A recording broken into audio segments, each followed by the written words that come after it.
Thanks for your patience. I was grabbing a drink of water. I think we're in the home stretch now, gang. I know there's some more questions, and I'm going to tackle them for you before we go. A quick reminder. My 9th book, Toolbox, Building Better Pro Wrestling, is available today on Kindle. So, if you like to e-read some e-books, you can go e-get it over at Kindle. Toolbox, Building Better Pro Wrestling awaits you there, my friends. It is an exploration of the 4 major themes that ran through my podcast project, Kayfabe 2.0, but reorganized and updated for you. In addition to which, my archived seminars, at least 13 different ones, await you. They're all available right now, but keep in mind, I'll be sending the links to you manually. So even if you order, I can't send them right now. I'm live until we make it. But you can dive into the archive and find a variety of topics. I'm sure you'll see at least one that interests you over there. Among the most recent that we have added over there include our mega session tape study, where we're going to analyze and break down 5 or 6 different matches. The whole thing is over 3 hours of content. You can watch those matches right along. There are links in the description so that you can follow right along with the class as we go. And if you choose to get 2 or more of my archived seminars before next Wednesday, so from tonight to next Wednesday, I will send you absolutely free my Character Invention Workshop. It's an hour-long exercise that you can do at home that's going to give you new insights to embolden your own character work. That's only for the next week. I would certainly appreciate your support. I make my living in professional wrestling. And in terms of keeping the bills paid here at the Wrestle Factory and making sure that we've got a place that we can continue to train on the flip side of all of this, the only revenue we have coming in right now, because we sure aren't selling any tickets, are through these seminars. Your support means a lot to me and my entire team. Thank you very much. This has been the first, maybe last ever, live till we make it here on the channel. Normally, you know, the videos, they're like 5-6 minutes long. I think we've been on for like 2 hours now. But we've got a couple questions left, and I'm going to knock them all out before I bid you adieu. What do we got? Should you choose your gear based on your character or what's more comfortable? Should you choose your gear based on your character or what is comfortable?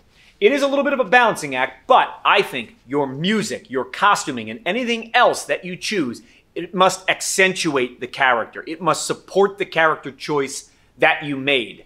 Yes, if you decided to be Drowsy Vampire, you might be more comfortable wrestling in your sweatpants, but I think you need to resemble Drowsy Vampire. I think your physical appearance must make good on your value proposition.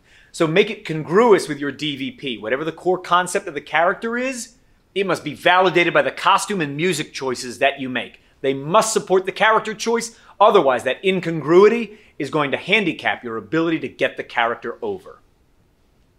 How can you keep your character from becoming stale? How can you keep your character from becoming stale? A great question.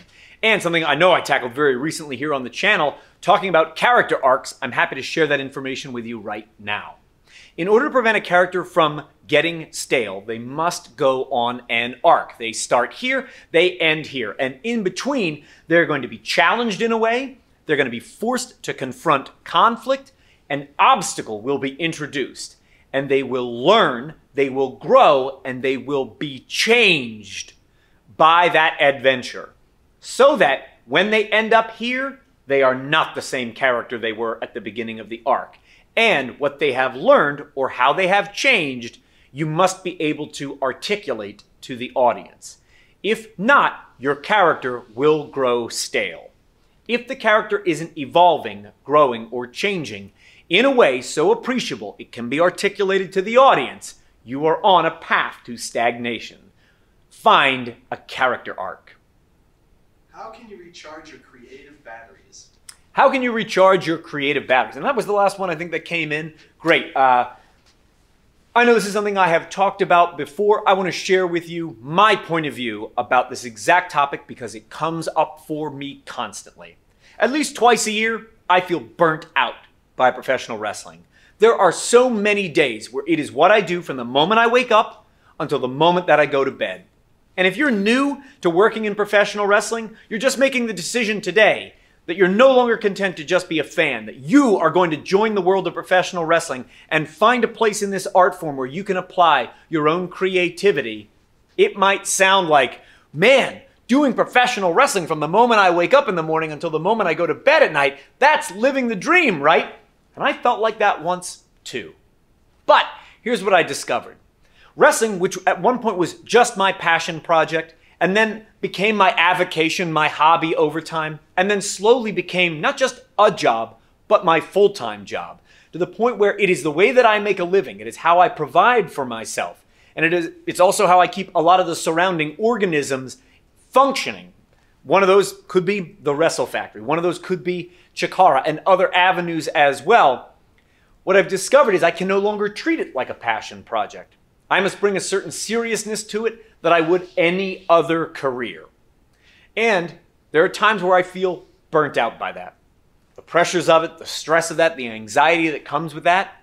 That's not why I signed up to be a professional wrestler. No, I wanted to put on a crazy costume and do moonsaults. I wanted to see my name in a wrestling magazine one day. That's what was important to me when I started this journey. Is any of that particularly relevant to me? Here I am 1 week away from starting my 27th year? No, not at all. When I feel burned out, I have to go back to the white space.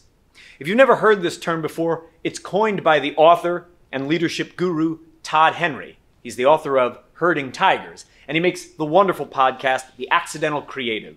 Here's how Todd defines the white space. It's a place where you can go free of the regular noise. Have you ever seen a white noise machine? Sometimes they're placed in a room with a baby so that it blocks out all the surrounding noise and makes it easier for the baby to fall asleep. So it builds from that concept that you need to have all the regular stimuli blocked out. So in our case, that's wrestling.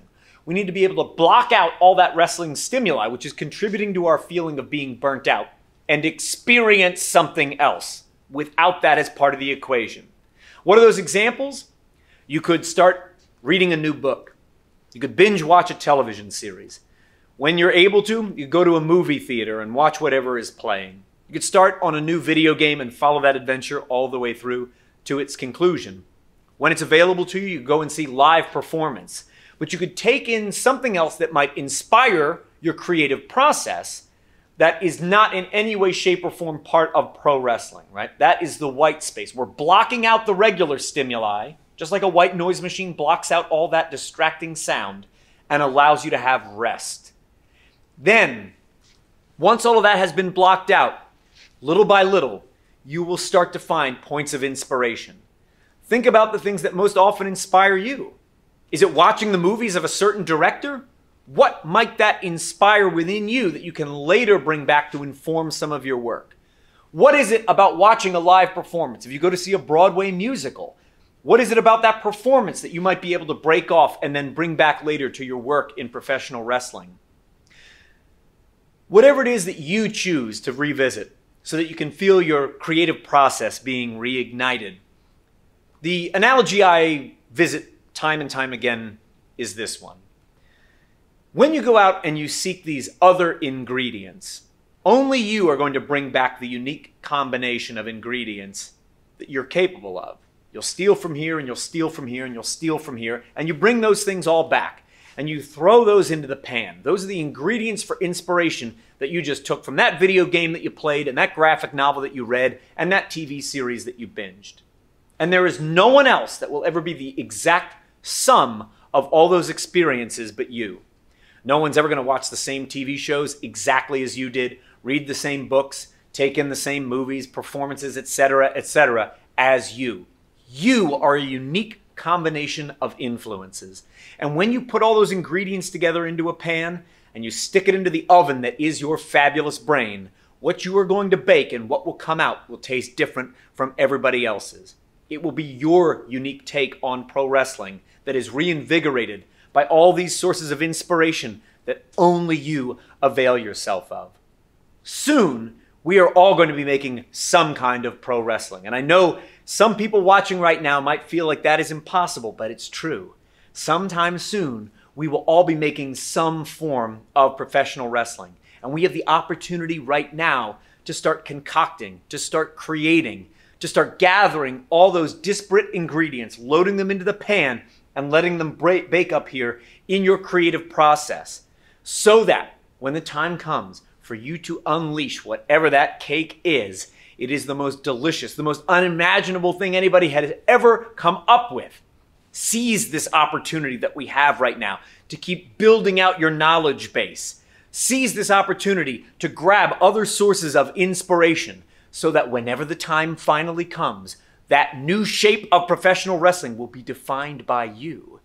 It is this up-and-coming generation that is going to inform where pro wrestling can go on the flip side of this. That type of innovation, it does not come from the very top of the pro wrestling art form. That's never been how it works. It starts down here at the bottom. It starts with me and it starts with you. And those ideas eventually trickle their way up to the very top tiers of the pro wrestling art form. That innovation starts with us. And the sooner we can all start loading our brains with the kinds of inspiration that will give us the creativity we need to craft tomorrow's wrestling, the better. Because pro wrestling is waiting for innovation. Pro wrestling is hungry for innovation. And it's not coming from up there. It's coming from me, and it's coming from you. Thank you for spending all this time with me on Till We Make It. I hope you enjoyed it, and I hope that you learned something. At the very top of this, you heard me say, people who are constantly looking for self-growth, improvement, and more knowledge, I think they are awesome. And the fact that you were here with me is exactly how I know you are awesome. You keep on being awesome. I'll keep on making the videos. Together, we will keep on faking it.